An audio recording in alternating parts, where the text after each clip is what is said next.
காலையில என்ன விளையாட்டு காட்டுறாங்க, எப்படி எல்லாம் சோதிக்கிறாங்க, பொழுது விடிய விட மாட்டேங்கிறாங்களே ஐயா. இப்போ பார்த்தீங்கன்னா சவுத் கோவாவில் வந்து முடிச்சிட்டோம். 2 நாள் ஆச்சு. இங்கே வந்து ஒரு நாள் ஃபுல்லாக டயர்டில் 2 நாள் ஆச்சா, தேருக்கு 2 நாள். ஆனால் ஒரு நாள் தான், நேற்றுக்கு ஒரு நாள் தான் இருந்தோம். எல்லா பக்கமே ஓரளவுக்கு இங்கே பார்த்துட்டேன். பார்க்குறதுக்கு எதுவுமே இல்லை, நான் முன்னாடியே சொல்லியிருப்பேன். இங்கே வந்து எந்த ஆக்டிவிட்டீஸும் கிடையாது, சும்மா ஒரு இடத்துக்கு போய் பார்த்துட்டு வரோம், அவ்வளோதான். மணி 11ங்க. சத்தியமாக 8 மணிக்கு எழுந்திரிச்சு 2 மணி நேரம் என்ன பண்ணே தெரியல. நல்லா பசி ஆயிடுச்சு. இப்போ பேக்கை கட்டுறதே ஒரு பெரிய விஷயமா இருக்குது. அது ஸ்போர்ட்ஸ் பைக்கில் கட்டுறது ரொம்ப கஷ்டம். எந்த ஐடியாவும் இல்லை, சும்மா அப்படியே போயிட்டே இருக்கோம். டயர்டாக இருக்குங்க. அதனால் நான் கோப்ரோ வியூவில் கன்டினியூ பண்ணுறேன். ஓகேங்களா?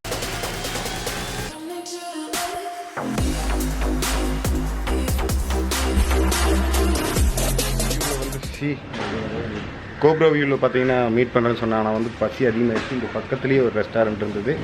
இங்கே நானும் பரத்தும் சாப்பிட வந்துட்டோம். அவங்கெல்லாம் கட்டிக்கிட்டு இருக்கிறாங்க. கட்டிட்டு சாப்பிட்டு தெம்பா போய் கட்டிக்கலான்ட்டு. ஸ்விம்மிங் பூல் இங்கே இருக்குது. அது ஆனால் நாங்கள் வரல, இதெல்லாம் அலௌடு இல்லையா. அதனால் கொரோனா டைம்ங்கிறதுனால ஏன் ஒன்றும் பிரச்சனை இல்லை. அவர் தமிழ் பேச சொல்லுவார். இப்போ என்ன இருக்குது? சவுத் இண்டியன் ஃபுட்டு இருக்கா? இட்லி பூரி பூரி வேண்டாட்ரு, ஆயில் வேணாம். தோசை இல்லை. கபாப். பிரேக்ஃபாஸ்ட் வந்துருச்சு. நான் பார்த்தீங்கன்னா ஆலு பரோட்டா சொல்லியிருக்கேன். அவர் வந்து பிரெட் ஆம்லேட் சொன்னார். பட் ஆலு பரோட்டா எல்லாம் மிக்ஸ்டு. நீங்கள் வெறும் இது மட்டும் காய்ஸ் அப்படியே எல்லாருமே சாப்பிட்ருங்க. அப்படியே நானும் சாப்பிட்றேன். ஓகேவா? எல்லாம் கருப்பு கருப்பாக இருக்காங்க. ஆனால் பார்க்கறதுக்கு வந்து சும்மா பளபளன்னு இருக்குது. வாயில் வச்ச மகா கேவலமாக இருக்குது. ஆலு பரோட்டான்னா உள்ள உருளைக்கிழங்கு அது ஏதாவது ஒன்று இருக்கணும், மசாலா இருக்கணும். ரொம்ப பேரமையா இருக்கு. எடுத்து நாக்கில் வச்சு ஐயோ புளிப்பா. ஆமா, எனக்கு தெரிஞ்சு அந்த ஆலு பரோட்டா வந்து நேற்றுக்கு இல்லைன்னா முந்தா நாள் செஞ்சுருப்பாங்கன்னு நினைக்கிறேன். சூடு பண்ணி கொடுத்துட்டாங்க. ரைட்டா? மறுபடியும் வேண்டாம் சாமி, எனக்கு ஆலு பரோட்டா வேணாம். இங்கே பார்த்தீங்கன்னா நான் 2016 கோவா வந்திருப்பேன் சொல்லியிருப்பேன். அப்போ பார்த்தீங்கன்னா நம்மளுக்கு ஃப்ரெண்டானவர் தான் ரமேஷ். ஆமாம், இவர் பார்த்தீங்கன்னா அப்போவே நான் மீட் பண்ணது. இன்றைக்கி வரைக்கும் காண்டாக்டில் இருக்குது. இப்போது நான் இங்கே வந்து பாகா பீச் இந்த சைடு வந்தேன்னா நான் இவரை தான் காண்டாக்ட் பண்ணுவேன். எல்லா ஹெல்ப்பும் பண்ணி தருவார். பட் அது சார்ஜ் பண்ணுவாரானே கிடையாது. போட்டிங்கு, மற்ற ரூம்ஸ், எல்லாம் சைட் சீனு, வண்டி எல்லாம் எது A to Z எல்லாமே உங்களுக்கு என்ன தேவைப்படுமோ அது எல்லாமே உங்களுக்கு பண்ணி கொடுக்கும். கண்டிப்பாக பண்ணிடுவாங்க. நம்ம போனால் ஏமாற்றிடுவாங்க. கண்டிப்பாக ஏமாற்றிடுவாங்க. ஏமாறதுக்கு வாய்ப்பு இருக்குது. பட் இவங்க போனோம்னா கரெக்டாக பண்ணிடுவாங்க. நான் இதோட 3 டைம் வந்திருக்கேன். 3 டைம் இவரை மீட் பண்ணியிருக்கேன். அந்த மாதிரி எந்த ஒரு ப்ராப்ளம் இல்லை. நிறைய பேருக்கு நான் வந்து சொல்லி வந்திருக்காங்க. எந்த பிரச்சனையும் இல்லை. சேஃபாக போகலாம். ஓகேங்களா? நான் இவரோட நம்பர் வந்து டிஸ்கிரிப்ஷனுக்கு கொடுக்குறேன். வேணுங்கிற யூஸ் பண்ணிக்கங்க. ஓகேங்களா? இப்போ இவ்வளோ நேரம் ரமேஷோட பேசிகிட்டு இருந்ததில் நான் வந்து வீடியோ பண்ணுற இதையவே மறந்துட்டேன். நான் அப்படியே பேசிட்டு ரமேஷ் பார்த்தீங்கன்னா நான் 2016 நான் காரில் வந்தப்போ எங்கள் வண்டி நம்பரை பார்த்துட்டு டிஎன் நம்பர் பார்த்துட்டு வந்து பேசினேன். அப்படி அப்போ இருந்து பார்த்தீங்கன்னா நல்லா எல்லா வசதியும் பண்ணி கொடுத்தா. அப்படி நான் ஏதோ கமிஷனுக்கு இது கேட்பேன் அப்படின்னு பார்த்தேன். அந்த மாதிரி கமிஷனில் எதுவுமே அவர் கேட்கல. அப்போவே சரி நம்பர் வாங்கிட்டு வந்தேன். நிறைய பேர்த்துக்கு நான் கொடுத்துருக்குறேன். எல்லாத்துக்கும் ஒன்று தோணும், இந்த மாதிரி ஆட்கள்லாம் வந்து கண்டிப்பாக வந்து ஏமாற்றுவாங்க அப்படின்னு நினைப்பீங்க. ஆனால் நான் பர்சனலாக பார்த்தீங்கன்னா ஒரு 4 வருஷத்தில் இந்த மாதிரி எதுவும் நடந்ததில்லை. ரொம்ப நம்பிக்கை. பேச்சும் அப்படி தான் நல்லாயிருக்கும். அதுக்காக நான் அவர் வந்து முழுசாக நீங்கள் நம்புங்க அப்படின்லாம் சொல்லலை. உங்களுக்கு சப்போஸ் தேவைப்பட்டால் நீங்கள் அந்த கான்டாக்ட் நம்பரை வந்து இது பண்ணுங்கள். அவ்வளோதான். ப்ரொமோஷனில் இல்லாது, சும்மா நம்ம தமிழ் ஆளுக்கு தமிழ் ஆள் சப்போர்ட் பண்ணுறது, அவ்வளோதான். வேற ஒன்றும் இல்லை. வண்டியில் பார்த்தீங்கன்னா ஃபியூல் இல்லை. போய் ஃபியூல் அடிக்கணும். ஏன்னா நான் நேற்றுக்கு வண்டி எடுக்கவே இல்லை. அவங்க வண்டியில் தான் அப்படியே பின்னாடி பில்லியனாக போயிட்டேன் நான். அதனால் ஃபியூல் கண்டிப்பாக போட்டாகணும்.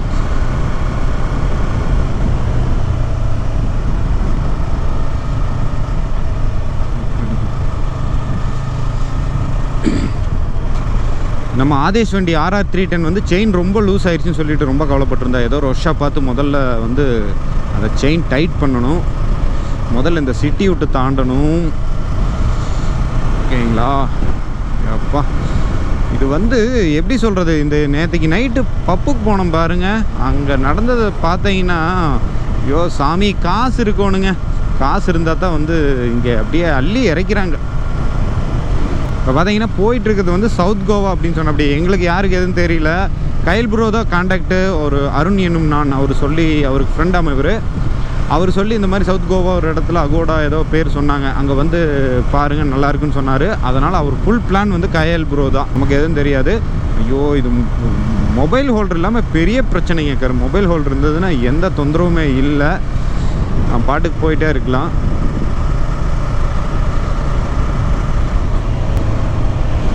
இப்போ இடையில பார்த்தீங்கன்னா என்னோடய பேக்கு கட்டினது கொஞ்சம் லூஸ் ஆயிடுச்சு. அதை சரி பண்ணுறதுக்குள்ளே அவங்க முன்னாடி 3 பேரும் போயிட்டாங்க. எனக்காக காயில் பார்த்தீங்கன்னா வெயிட் பண்ணிட்டு இருந்தார். இப்போ நாங்கள் 2 பேரும் போயிட்டுருக்குறோம். போயிட்டு யூட்டன் போட்டு வந்துட்டுருக்குறோம், அதுதான் உண்மை. போயிட்டு அந்த இடத்துல மறுபடியும் கூப்பிட்டப்போ வழி மாதிரி வந்துட்டோம் போல் இருக்குது. ஏன்னா எந்த ரூட்னு தெரியல, அதனால் யூட்டன் போட்டு வந்துக்கிட்டு இருக்கிறோம். கிளைமேட் பார்த்தீங்கன்னா மழை வர்ற மாதிரி இருக்குது. ஐயோ மாட்டிக்கிட்டோமா, ரெயின் கியர்ஸ் எதுவுமே போடலை. மழை வர்ற மாதிரி இருக்குதுன்னா மழையே வந்துருச்சு. ஐயோ சாமி, ரெயின் கியர்ஸ் போடாமல் நனைஞ்சிட்டா நாஸ்தியாக இருக்கிறோம். இது வேறு காயவே காயாது. இப்போ இருக்கிற கிளைமேட்டுக்கு குளிர்லேயே நடுங்கிட்டு போகணும். அவர் வேணால் முன்னாடி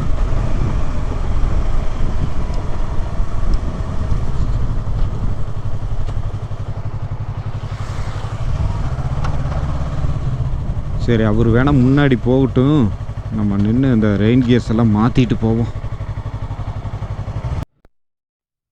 இதெல்லாம் பார்த்தீங்கன்னா புதுசாக கட்டின பிரிட்ஜு, ஃப்ளைஓவர் செம்மையாக இருந்ததுங்க. அன்றைக்கி நைட்டு வர்றப்போ, கோவாக்குள்ளே என்ட்ரு ஆகிறப்போ லைட்டிங் எல்லாம் வேறு லெவலாக இருந்தது. நான் லாஸ்ட் டைம் வந்ததுக்கப்புறம் தான் இதெல்லாம் வந்து கன்ஸ்ட்ரக்ஷன் பண்ணியிருக்காங்க.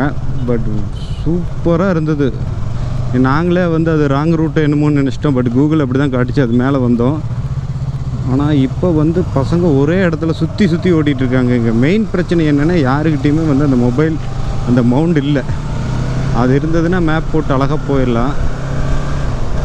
பசங்க எங்கே போட்டிருக்கானுங்கன்னே ஃபஸ்ட்டு தெரியல. லீடு எடுத்துகிட்டு போகிறது பார்த்தீங்கன்னா பரத் எங்கே போகிறேன்னு சொல்லலை. இப்படி போகலாம் அப்படி போகலாம் அப்படின்ட்டு இருக்கிறான். ஏதோ கடலோரமாக போகலான்னா அப்படின்னா சரி ரைட்டு. புது பசங்க, அவங்க சில ஐடியாஸ் எல்லாம் இருக்கும், அதனால் நான் அப்படியே விட்டுட்டேன். கூட வர்றவங்க அவங்க பார்த்துக்கிட்டோம் அப்படின்ட்டு. நான் இப்போ தான் வந்து கோப்ரோவே எடுத்து மாட்டினேன். இவ்வளோ நேரம் மழை பெஞ்சிட்டு இருந்தது. ஆனால் இப்போ பார்த்தீங்கன்னா கிளைமேட் ஒரு மாதிரியாக இருக்குது, மழை பெய்யல. அந்த டைமில் இதை போட்டுட்டோம்னா ரோடு வேலை செய்கிறோம்னாட்டு தெரியுது. வா, இது என்னது, இதெல்லாம் பேக் வாட்டர்னு நினைக்கிறேன், கடல்லேருந்து வந்த தண்ணி. இந்த கோவாங்கிறது பார்த்தீங்கன்னா ரொம்ப ஒரு காஸ்ட்லியான சிட்டிங்க. ஃபுட்டு சரி, எந்த பொருள் எடுத்தாலும், ஒரு பொருளை தவிர எந்த பொருள் எடுத்தாலும் பயங்கர காஸ்ட்லிங்க.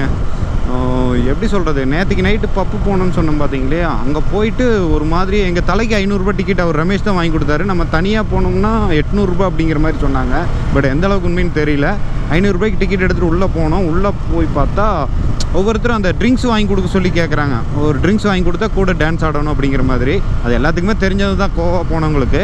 பட் நாங்கள் எதுவும் போல் ஒரு சோபா பிடிச்சி ஓரமாக உட்காந்துட்டோம். ஏன்னா நம்ம இந்த ஏரியாவில் இங்கே ஓப்பனாக சொல்லிடுறோம், நாங்கள் எங்களுக்கு எல்லாத்துக்குமே பயங்கர கூச்சம். அப்போது அந்த இடத்துல பார்த்தீங்கன்னா பணக்காரங்கள்லாம் வந்துட்டு அப்படியே அவங்க முன்னாடி வந்து அவங்க ஒரு மாதிரியா பணத்தை அப்படியே அவங்க மேலே வீசுகிறாங்க, அப்படியே அள்ளி வீசுகிறாங்க. அது செட்டிங்ஸே என்னன்னு தெரியல. அதுவும் இருக்கும், அவங்க ஆளுகளே செட் பண்ணி அப்படியும் பண்ணுறாங்க. ஆனால் பார்த்தீங்கன்னா கோட் சூட் போட்டு தனியாக ஒரு இடத்த, ஒரு சோபா மாதிரி ஒரு பிளேஸை வந்து ரிசர்வ் பண்ணி, அதெல்லாம் ரிசர்வ் ஏரியாவாக இருக்குது. அங்கே பார்த்தீங்கன்னா ஒரு ராஜ கவனிப்பு.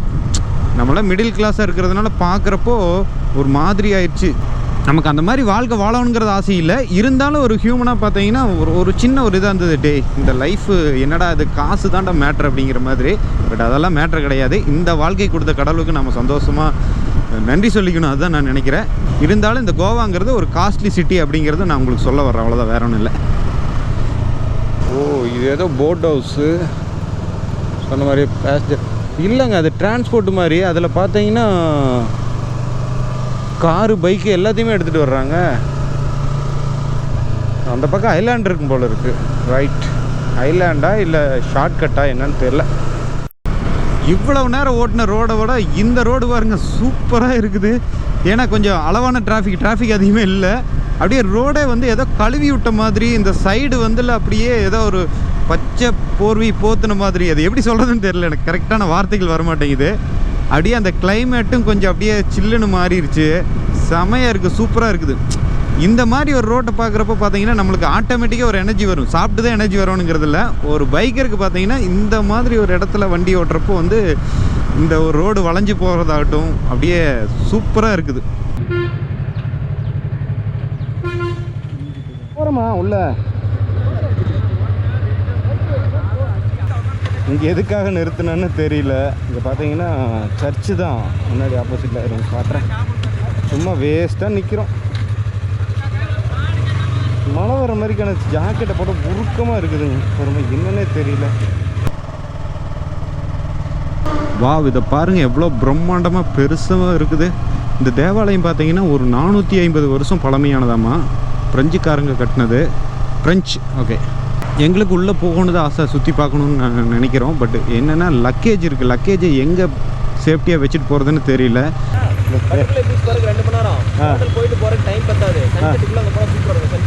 எங்கே அதிகமாக இருக்கும் காரணத்தினால்.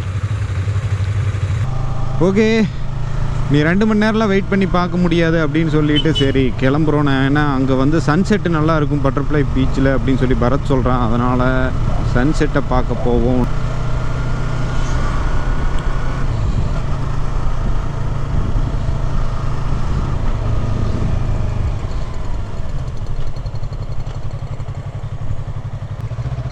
ஆஹா, இப்போ ஒரு பிரச்சனை என்னன்னா, நம்ம கூட வந்துட்டு இருந்தவங்க அப்படியே வழி மாறி போயிட்டாங்க. அதாவது ரைட்டில் கட் பண்ண வேண்டியது அவங்க ஸ்ட்ரெயிட்டாக போயிட்டாங்க முன்னாடி.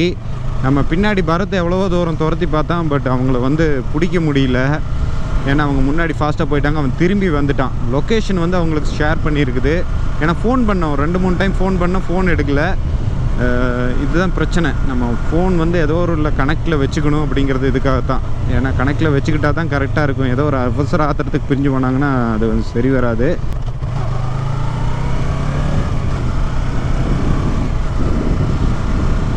லொக்கேஷன் பார்த்தீங்கன்னா ஷேர் பண்ணியிருக்கிறோம். அவங்க எப்படியாவது பார்த்து வரட்டும். நாங்கள் அப்படியே மெதுவாக மூவ் பண்ணிகிட்ருக்குறோம். ஏன்னா அவங்க போகிற இடத்துலேருந்து அப்படியே ஷார்ட்கட் வந்தாலும் வரும்.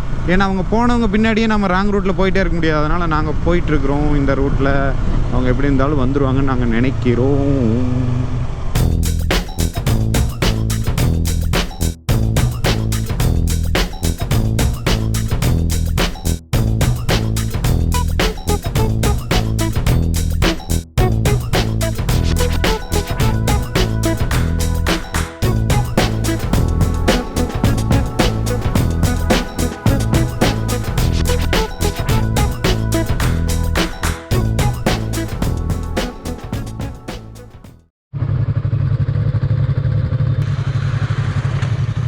பார்த்தீங்கன்னா இவர் தான் நம்ம கூட புதுசாக ஜாயின் பண்ணியிருக்கோம். போகலாம் ப்ரோ, நீங்கள் போங்க முன்னாடி. உங்களை பற்றி தான் பேசணும். பார்த்தீங்கன்னா இவர் வந்து சோலோவாக அப்படியே வந்தார். சோலோவாக வந்துட்டு அப்படியே பேசிகிட்டு இருந்தோம் அந்த தேவாலயத்துக்கு பக்கத்தில் நின்றுட்டு. அப்போ சொன்னார் இவர் வந்து பாண்டிச்சேரியா பெங்களூரில் ஒர்க் பண்ணிகிட்ருக்காரு. சோலோவாக வந்திருக்காரு. இங்கே பனாஜியில் தான் தங்கியிருக்காராமா. சரி நான் உங்களோட வர்றேன் அப்படின்னு சொல்லியிருக்காரு. பனாஜி வரைக்கும் வர்றாரா, நீ எவ்வளோ தூரம் வர்றாருன்னு தெரியல. ஆனால் கிட்டத்தட்ட அவர் நம்ம கூட ஒரு 40 கிலோமீட்டர் வருவார் போல் இருக்குது. அப்படியே வந்துட்டுருக்காரு. ஆனால் ரொம்ப ஷார்ட்டாக இருக்கார். அதனால தான் இந்த வண்டியை தேர்ந்தெடுத்திருப்பார் போல் இருக்குது.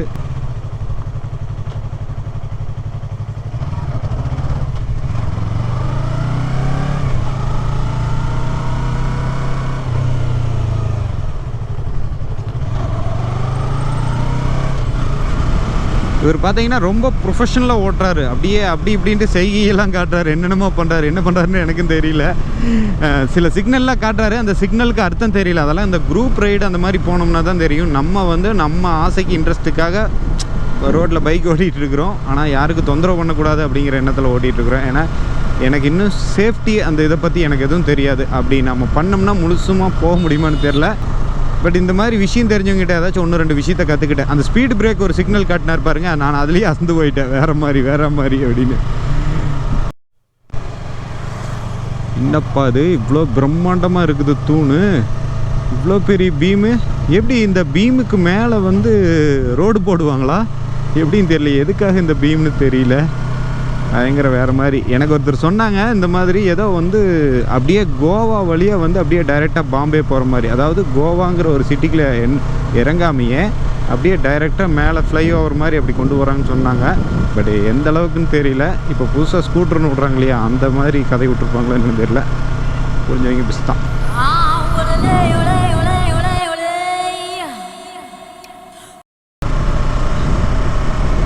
இந்த பரத் பையன் பார்த்தீங்கன்னா படம் காட்டுறாங்க.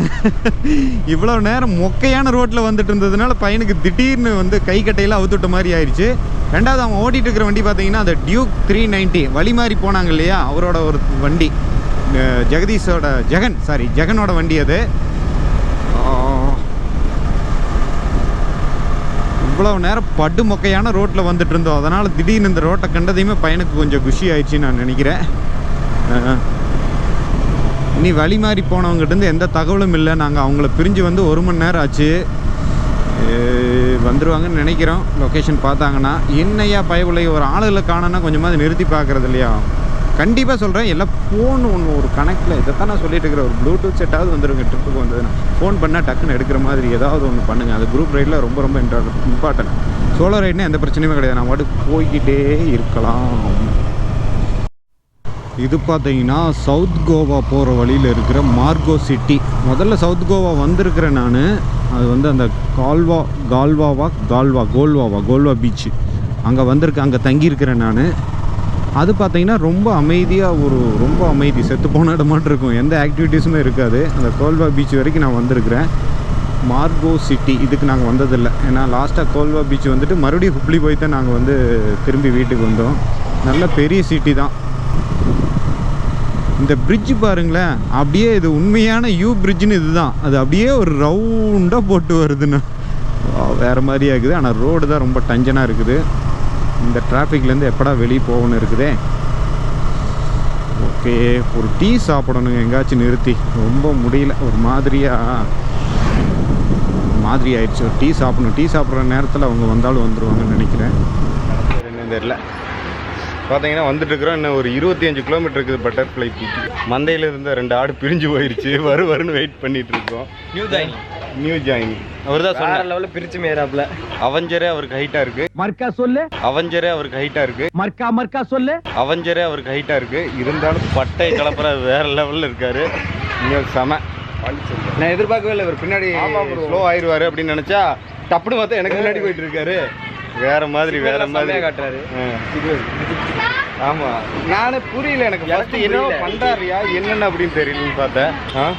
இல்லை வேணாம், நான் டீ சாப்பிட்டு அடிக்க பெண்ணின்னு சொல்லுவாங்க இதையே.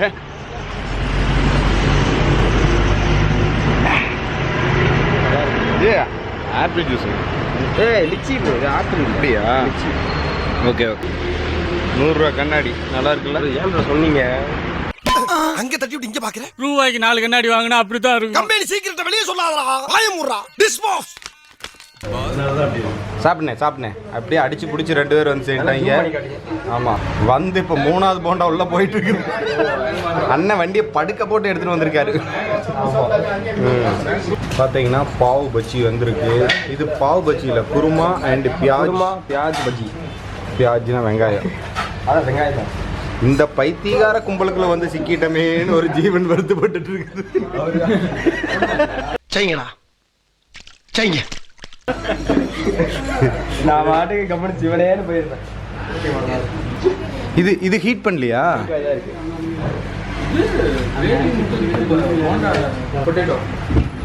பொட்டேட்டோ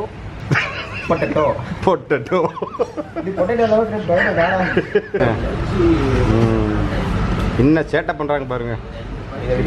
தம்பி எதுக்கு மூஞ்சி அப்படி வைக்கிற? ட்ரை பண்ணு கொஞ்சம் எடுத்து வச்சா கேவலமா இருக்கு. ஏய் அது இட்லி கிடையாது. அடே அது இட்லி இல்ல. உன்னையெல்லாம் பாவ் பஜ்ஜி சாப்பிட வச்சு இங்க அண்ணன் பாரு எப்படி சாப்பிட்டு காட்டு வருவாருங்க. அப்படியே அப்படி அதுல தொட்டு அப்படியே அப்படி உள்ள ஓட்டோம்னா பஞ்சு போல உள்ள. அண்ணன் இப்ப 4வது போண்டாவை நோக்கி போயிட்டு இருக்காரு. முடிஞ்சுதா? 4வது போலான்னு பாக்குறேன். பாவ் பஜ்ஜி இருக்கு.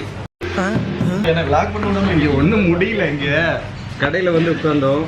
இவங்க வருட்டுன்னு வெயிட் பண்ணோம். வந்துட்டாங்க. வந்து இவங்க பண்ணுற அளப்பறையில் கண்டிப்பாக எங்களை வந்து கட்டி வச்சிருவாங்க.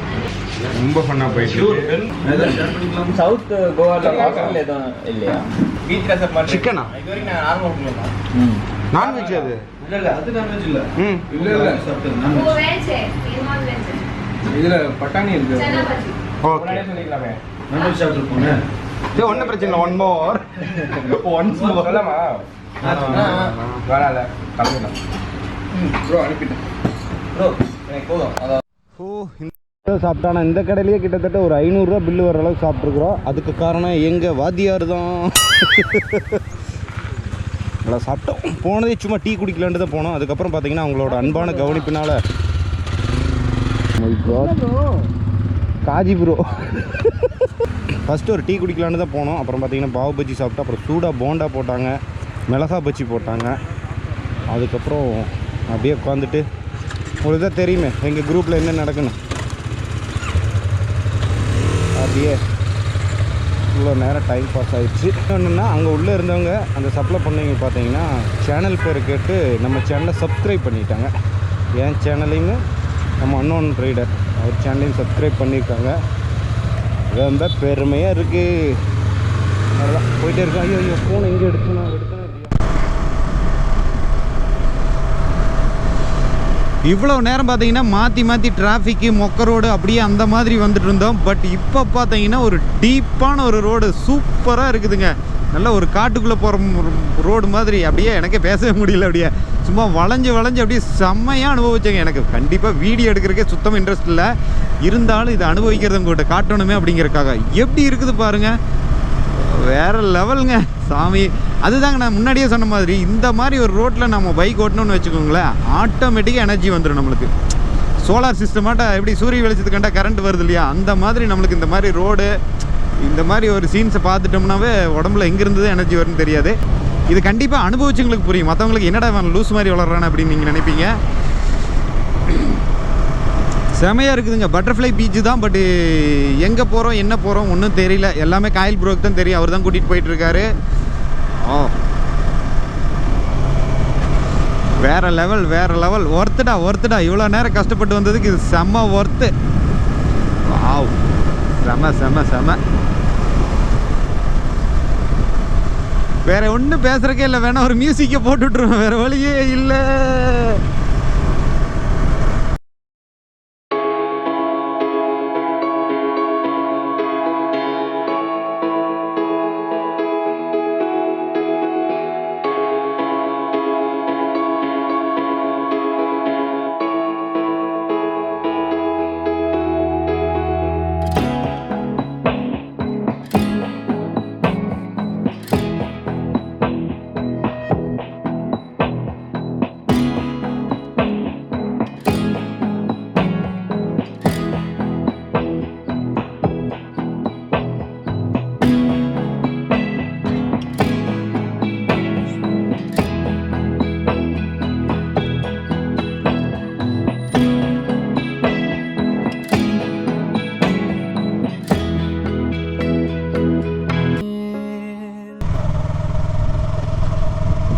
என்னடா அது லாரி இப்படி ஓரமாக இப்படி பார்க் பண்ணி வச்சுருக்காரு.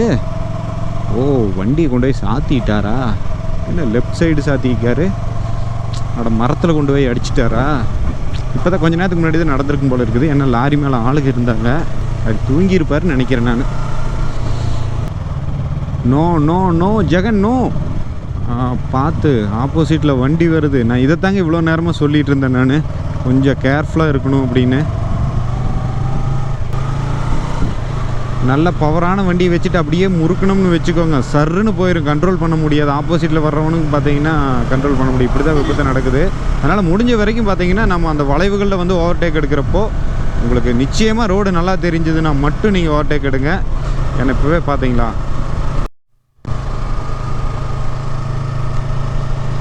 இப்போ பார்த்தீங்கன்னா மெயின் ரோட்லேருந்து உள்ளே போகுது, ரொம்ப நேரோவாக ரோடு போகுது.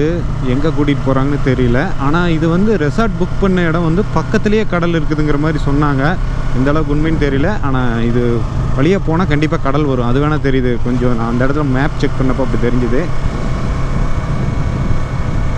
ஆனால் போகிற வழி பார்த்திங்கன்னா சூப்பராக இருக்குதுங்க. இதையவே சொல்லிகிட்டு இருக்கிறோம். ஆனால் செமையாக இருக்குது.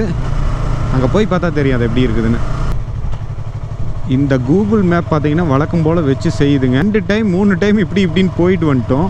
ஒரு இடத்த காட்டுது, அங்கே போய் நின்னா அந்த இடம் இல்லை, போர்டு இல்லை, ஒன்றுமே இல்லை. பக்கத்தில் விசாரித்தா யாருக்கு எதுவும் தெரியல, என்ன பண்ணுறதுன்னு தெரியல.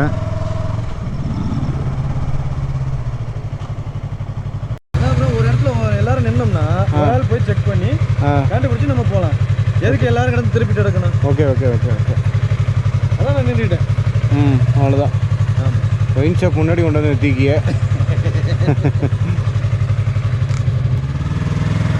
அப்பாடா, ஒரு வழியாக ஹோட்டல் கண்டுபிடிச்சாச்சு. இந்த ரெசார்ட்டா?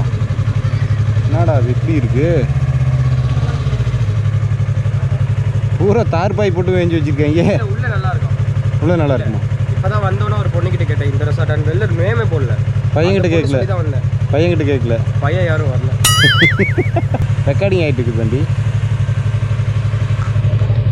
உங்கள் தம்பியாக நினச்சி மனுச்சுருங்க. இங்கே வந்து சேர்ந்ததையும் பார்த்தீங்கன்னா பட்டர்ஃப்ளை பீச்சுக்கு போனோங்க.